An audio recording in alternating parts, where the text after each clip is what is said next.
Zelensky સાથે મિટિંગમાં Trump દ્વારા શાંતિ માટે જે વ્યવહાર કરવામાં આવ્યો એના કારણે સમગ્ર દુનિયામાં ટીકા થઈ.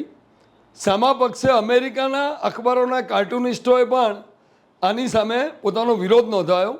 કદાચ ટ્રમ્પ વિશ્વ શાંતિ માટે જે કંઈ કરી રહ્યા હશે પણ દુનિયા આખી એમના વિરુદ્ધમાં થઈ એવું લાગે છે, કારણ કે યુરોપના 37 દેશોએ પણ આ બાબતે ચોખ્ખો વિરોધ નોંધાવી દીધો. અને એમણે તો ત્યાં સુધી કર્યું કે ટ્રમ્પ સાથે છૂટા પડીને યુકે ગયેલા યુક્રેનના પ્રેસિડેન્ટ ઝેલેન્સ્કીને બ્રિટને $138 કરોડ સહાય આપી દીધી, પ્લસ 25,000 કરોડની રશિયાની જપ્ત સંપત્તિ યુક્રેનને આપી દીધી, એની માલિકી યુક્રેનને આપી દીધી.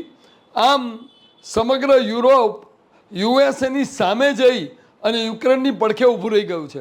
એવા તબક્કે યુકે અને ફ્રાન્સના વડાપ્રધાન નક્કી કર્યું કે અમે એક શાંતિ પ્રસ્તાવ બનાવીશું અને ટ્રમ્પને આપીશું કે આ શાંતિ પ્રસ્તાવ ઉપર જો આગળ વધવું હોય તો વધી શકો છો.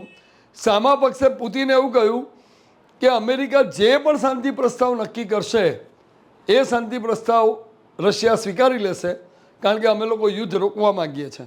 સામા પક્ષે અમેરિકાએ પણ પડઘો પાડ્યો છે કે રશિયાની વિરુદ્ધ યુક્રેનને જે સહાય આપી હતી પાવર બાબતે એ સહાય અટકાવશે, એટલે યુક્રેનમાં ગમે ત્યારે અંધારપટ થઈ શકે છે.